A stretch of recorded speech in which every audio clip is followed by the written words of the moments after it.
Hello दोस्तों, नमस्कार। Exist academy में आप सभी का स्वागत है। कैसे हैं आप सभी लोग? मैं आशा करता हूँ आप सभी लोग बहुत अच्छे होंगे और अपनी तैयारी जबरदस्त तरीके से कर रहे होंगे। जैसा कि पता है दोस्तों, हम लोग अंतःस्रावी तंत्र अच्छी तरीके से कवर कर रहे हैं और उसमें हमने 3 टाइप की ग्रंथियाँ पढ़ी थी, अंतःस्रावी, बहिःस्रावी और मिश्रित ग्लैंड। ठीक है, और इनके अंतर्गत जो आने वाली ग्रंथियाँ होती हैं उनको हम लोग टॉपिक वाइज कवर कर रहे हैं। ठीक, तो आज जो हम लोग ग्रंथि पढ़ने वाले हैं वो है थायराइड ग्रंथि। ठीक है, ओके। तो चलो देरी ना करते हुए हम लोग इसको समझने की कोशिश करते हैं। ठीक, तो आज जो ग्रंथि पढ़ेंगे दोस्तों, हम लोग पढ़ेंगे थायराइड ग्रंथि।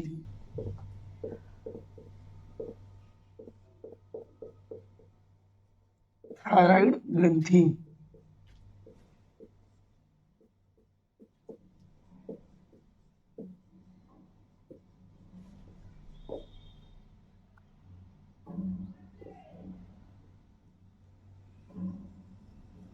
Thyroid gland. ठीक है दोस्तों, तो आज कौन सी ग्रंथि पढ़ेंगे हम लोग पढ़ेंगे आज थायराइड ग्रंथि।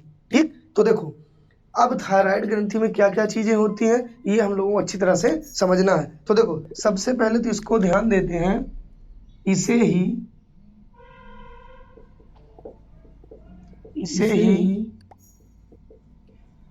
अवटु ग्रंथि कहा जाता है।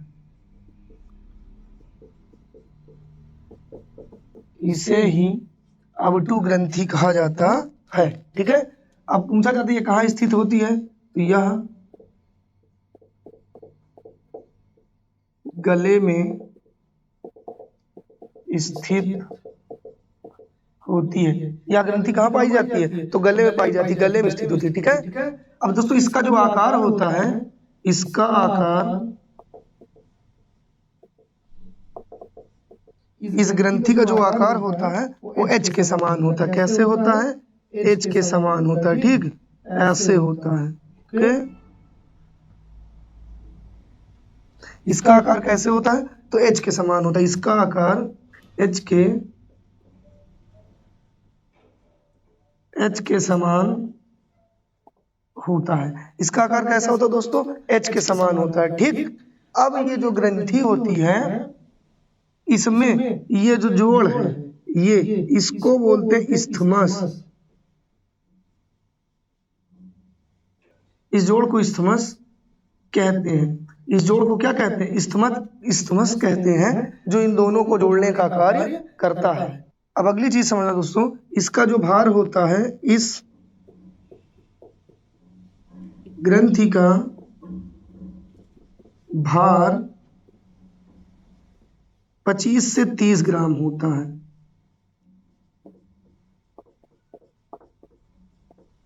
इस ग्रंथि का भार कितना होता है, तो लगभग 25 से 30 ग्राम होता है। और ये भी माना जाता है, तो देखो दोस्तों, यह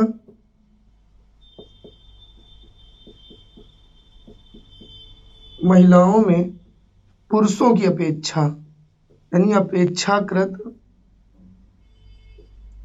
बड़ी ग्रंथि होती है, बड़ी होती है।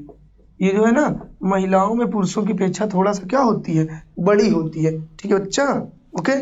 यहाँ तक चीजें समझ में आ गई। अगर आपसे कह दिया जाए कि थायराइड ग्रंथि कहाँ पाई जाती है, तो आप बताओ कि गले में पाई जाती है।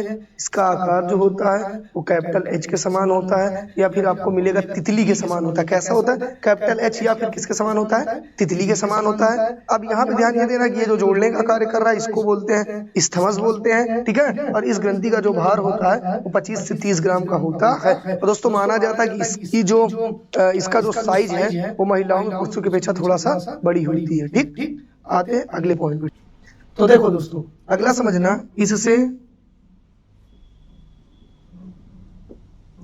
इससे 2 हार्मोन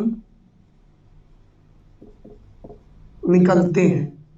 इस ग्रंथि से कितने हार्मोन निकलते हैं, तो 2 हार्मोन निकलते हैं। ठीक है दोस्तों, अब समझना वो हार्मोन कौन कौन से होते हैं। ठीक, तो एक होता है T3 और एक होता है T4। एक होता है T3 और एक होता है T4। अब देखो, जो T3 होता है इसको बोलते हैं ट्राई आयोडो थायोनीन।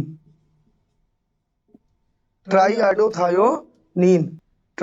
आयोडोथायोनीन ये होता है। ठीक भैया, दूसरा जो होता है ये होता है भैया टेट्रा आयोडोथायोनीन, टेट्रा आयोडोथायोनीन। ठीक है, तो देखो हमने आपको क्या बताया कि इससे दो हार्मोन निकलते हैं, एक होता है T3 और एक होता है T4। T3 होता है ट्राई आयोडोथायोनीन और T4 होता है टेट्रा आयोडोथायोनीन। ठीक, इतनी चीज समझ में आई सभी को, कोई दिक्कत यहाँ तक? ठीक, आगे समझते हैं। देखो अब ध्यान ये देना है कि ये जो हार्मोन होती है इनका कार्य क्या होता है। ठीक है, तो ये हार्मोन लिखना, इनका कार्य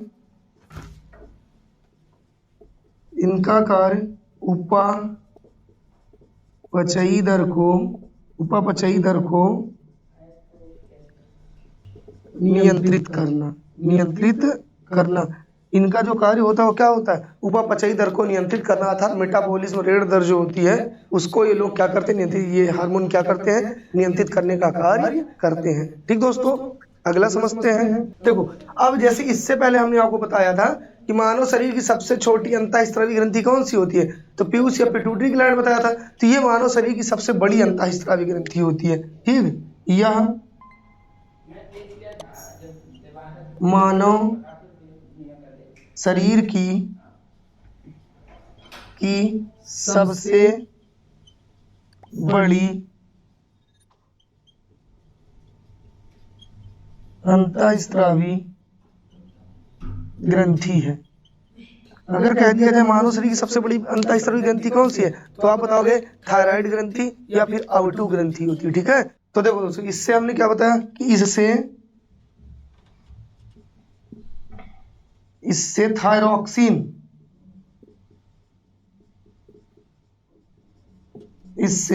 थायरॉक्सिन नामक हार्मोन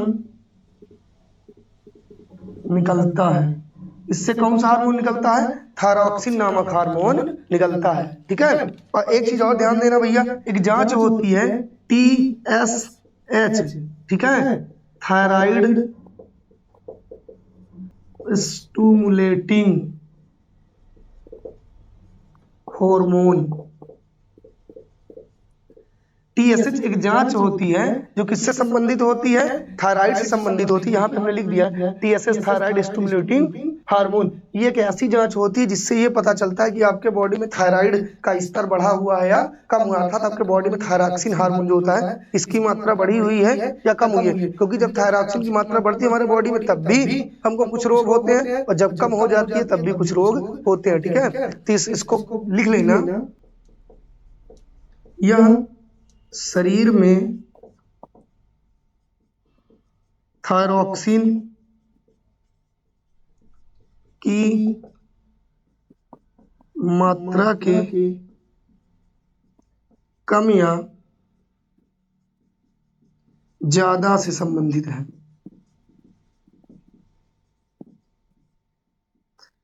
है। ठीक है, इससे क्या होता है भैया, इस जांच में तो बताया जाता है कि आपके बॉडी में थायराइड की मात्रा थायरॉक्सिन हार्मोन की मात्रा ज्यादा है या कम है। ठीक, तो ज्यादा होता तब भी दिक्कत है, कम होता है तब भी दिक्कत है। चीजें यहाँ तक समझ में आई? कोई दिक्कत? ओके, तो देखो दोस्तों हमने कहा कि एक जांच होती है TSH। ठीक है, अब TSH थायराइड स्टिमुलेटिंग हार्मोन होता है। इसमें क्या पता चलता है कि आपके बॉडी में थायरॉक्सिन की मात्रा बढ़ी है या कम है। ठीक, तो देखो नोट में पहले लिखना, जब आपके शरीर में थायरॉक्सिन की मात्रा बढ़ जाए, ठीक,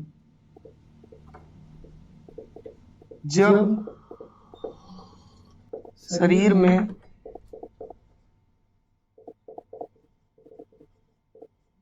थायरॉक्सिन की मात्रा बढ़ जाती है तो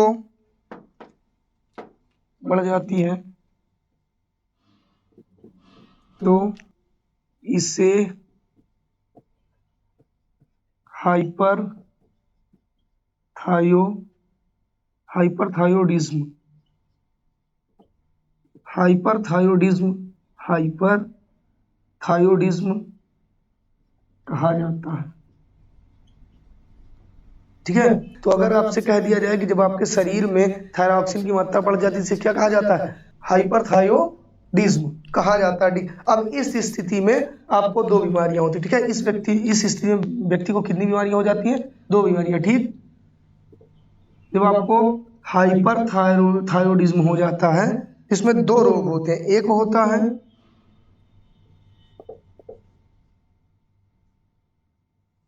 नेतृत्व घेंघा, एक होता है नेतृत्व घेंघा, और एक होता है भैया ग्रेव रोग।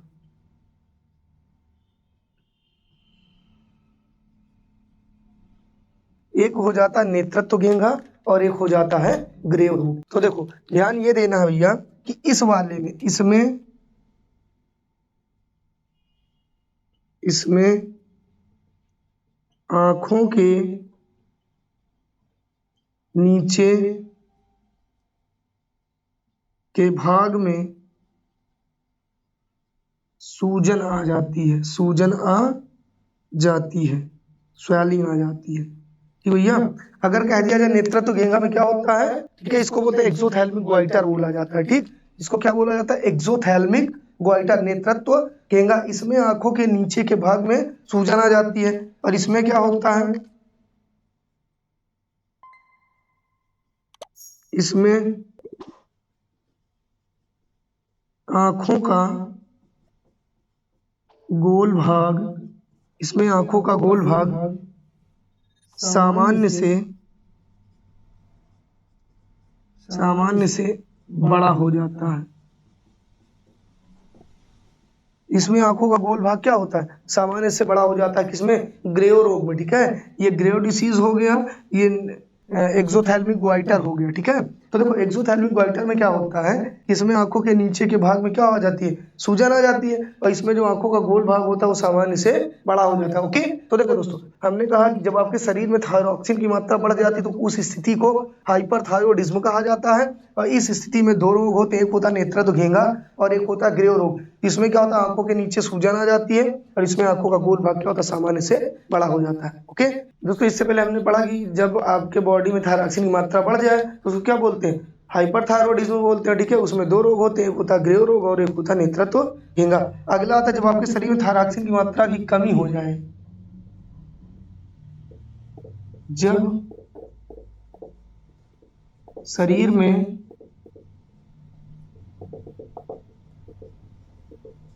थायरॉक्सिन हार्मोन का स्तर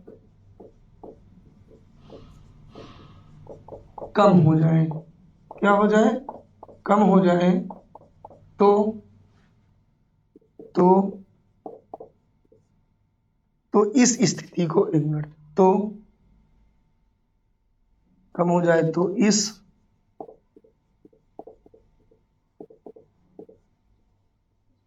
स्थिति को, ये हाइपोथायरोइडिज्म होता है, वो हाइपोथायरोइडिज्म हाइपोथायरोइडिज्म कहा जाता है। ठीक भैया, अर्थात एक होता है हाइपरथायरोइडिज्म, उसमें क्या होता है, बढ़ जाता है, और एक होता है हाइपोथायरोइडिज्म, इसमें क्या होता है, कम हो जाता है। ठीक, तो इससे भी दो तीन बीमारियां आपको हो जाती हैं। पहली आपकी मिक्सडीमा,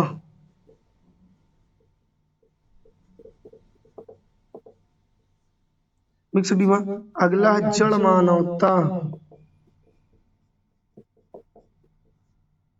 और एक आपका होता है हाशीमोटो।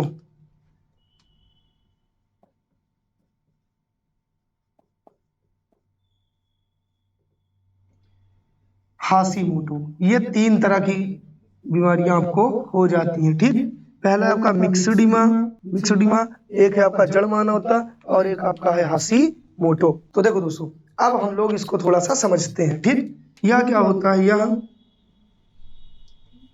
यह वयस्कों में होता है। ठीक, इसमें क्या होता है, इसमें शरीर का तापमान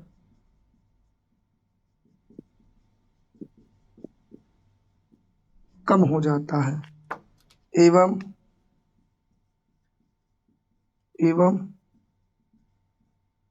रक्तचाप भी कम हो जाता है। रक्तचाप क्या हो जाता है? रक्तचाप भी कम हो जाता है। ओके, दूसरी चीज समझना, त्वचा, पलकें, होंठ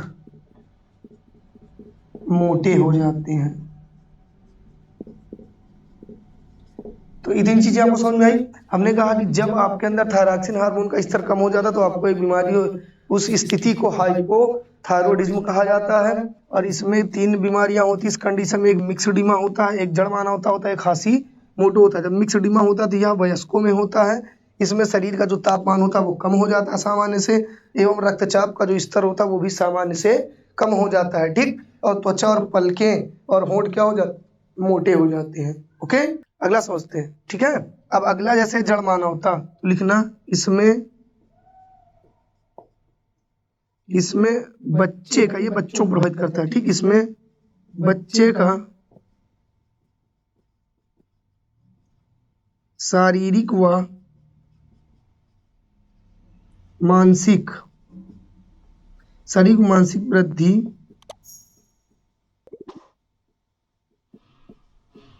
रुक जाती है। इसमें बच्चे की शारीरिक व मानसिक वृद्धि रुक जाती है।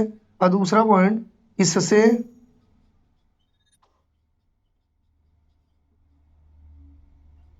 लैंगिक जनन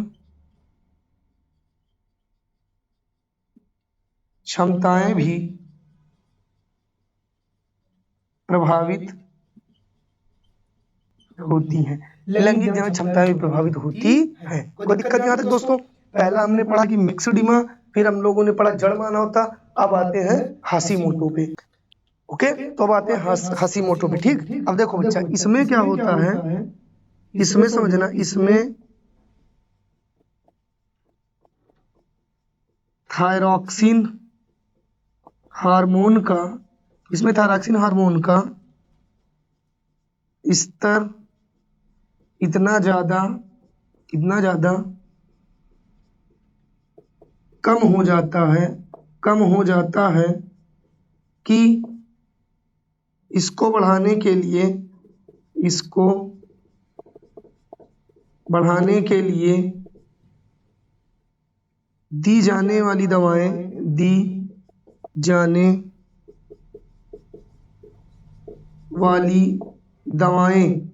जहर के समान कार्य करती हैं। जहर के समान कार्य करने लगती हैं। अर्थात दोस्तों मेरे कहने का मतलब ये है कि हाशीमोटो में इतना ज्यादा थायरॉक्सिन का स्तर कम हो जाता है कि जब व्यक्ति अपना इलाज करवाता है और उसको दवाएं दी जाती हैं तो एज ए टॉक्सिन के अकॉर्डिंग कार्य करने लगती है, जिसके कारण उसकी मृत्यु भी हो सकती है। ठीक है, तो इतनी चीजें आपको ध्यान देनी थी। ठीक, तो देखो मिक्सडीमा हमने पढ़ लिया, इसमें हमने कहा वयस्कों में होता है, इससे शरीर का तापमान कम हो जाता है, रक्तचाप भी कम हो जाता है, त्वचा पलके होंठ मोटे हो जाते हैं। ठीक, जड़माना होता है, इसमें बच्चे का जो शारीरिक व मानसिक वृद्धि है वो रुक जाती है, इसमें लैंगिक जनन क्षमताएं प्रभावित होती हैं। और हाशीमोटो में क्या होता है भैया कि जब कहने का मतलब स्तर इतना ज्यादा थायरॉक्सिन का कम हो जाता है कि उसको दवाएं दी जाती तो एज टॉक्सिन के जैसे कार्य करने लगती है। ओके, तो दिक्कत यहाँ तक आप समझते हैं आगे थोड़ा। ठीक, ओके, अब आगे थोड़ा समझते हैं बच्चा, नोट में एक चीज समझना। ठीक, देखो जैसे मेढक होता है, मेढक के बच्चे को क्या कहते हैं, टैडपोल कहा जाता है। मेढक के बच्चे क्या कहा जाता है, टैडपोल कहा जाता है।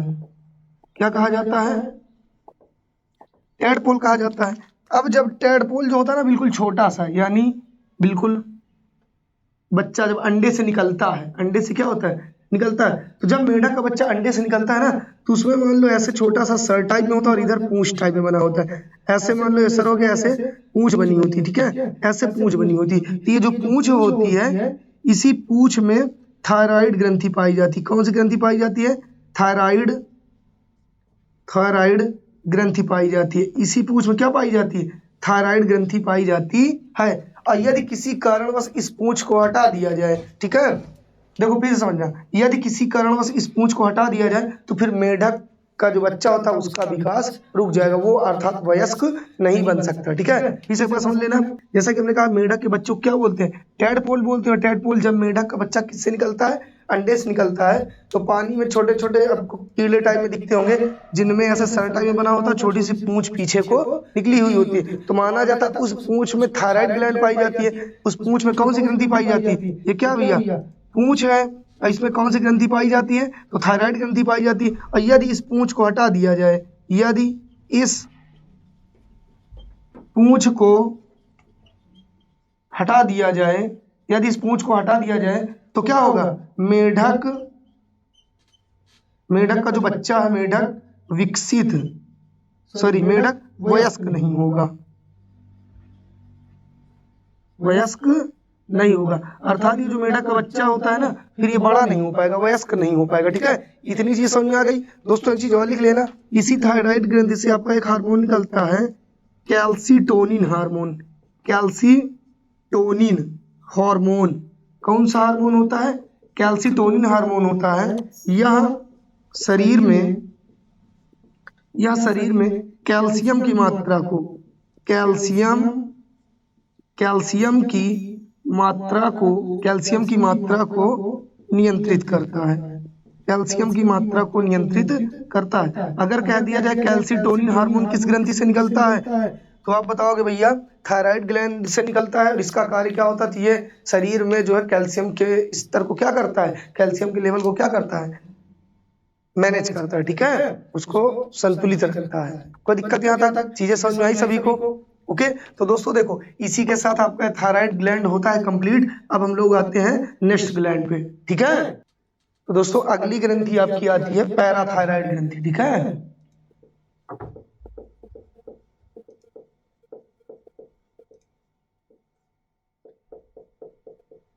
पैराथायराइड ग्रंथि के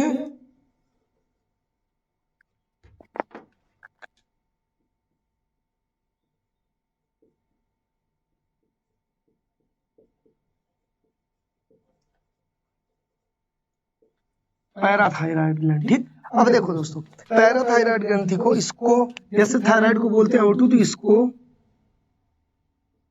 इसको परा अवटु ग्रंथि कहा जाता है। इसको कौन सी ग्रंथि कहा जाता है, परा अवटु ग्रंथि कहा जाता है। यह ग्रंथि भी गले में स्थित होती है।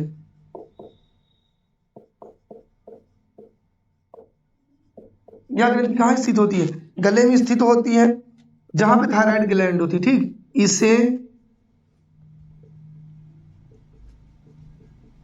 इसे थायराइड ग्रंथि की बहन कहा जाता है। इसे थायराइड ग्रंथि की क्या कहा जाता है, बहन कहा जाता है, क्योंकि यह थायराइड के ऊपर स्थित होती है। क्योंकि यह थायराइड ग्रंथि के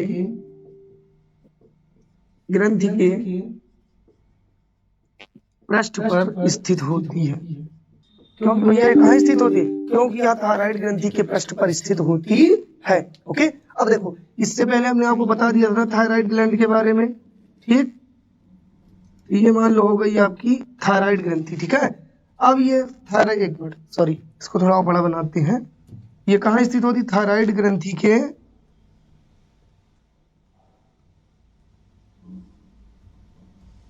पृष्ठ पर स्थित होती है। तो हमने बताया थायराइड ग्रंथि का जो आकार होता है वेज के समान होता है। तो ये ऐसे थायराइड ग्रंथि में ऐसे पाई जाती है। ठीक है, ये ऐसे, तो ये जो ब्लैक कलर का पॉइंट है, ये कौन सी ग्रंथि है, पैराथायराइड ग्रंथि है। कैसी ग्रंथि है, पैराथायराइड ग्रंथि। ठीक है, ये किस पे पाई जाती है, थायराइड ग्रंथि के पृष्ठ पर पाई जाती है। अब इसका जो आकार होता है, इसका आकार माना जाता है मोती के समान होता है, मोती के समान होता है, बिल्कुल छोटा छोटा, ठीक है, मोती के समान होता है, ठीक, छोटे छोटे होते हैं, ठीक है। और इनकी संख्या 2 से 6 मानी जाती है। इनकी संख्या 2 से 6 मानी जाती है, ठीक। कहीं कहीं मिलता है 2 जोड़ी होती है, अर्थात 4 होती है, ठीक। तो इसको आपको इतना ध्यान देना था। अब देखो दोस्तों, ये जो थायराइड ग्रंथि है, इससे अब कुछ हार्मोन भी निकलेंगे और उन हार्मोन का कुछ कार्य भी होगा, ठीक है। तो ध्यान देना, इस थायराइड, सॉरी, जो पैराथायराइड ग्लैंड है, पैराथायराइड ग्लैंड से पैराथायराइड हार्मोन निकलता है, इससे पैराथायराइड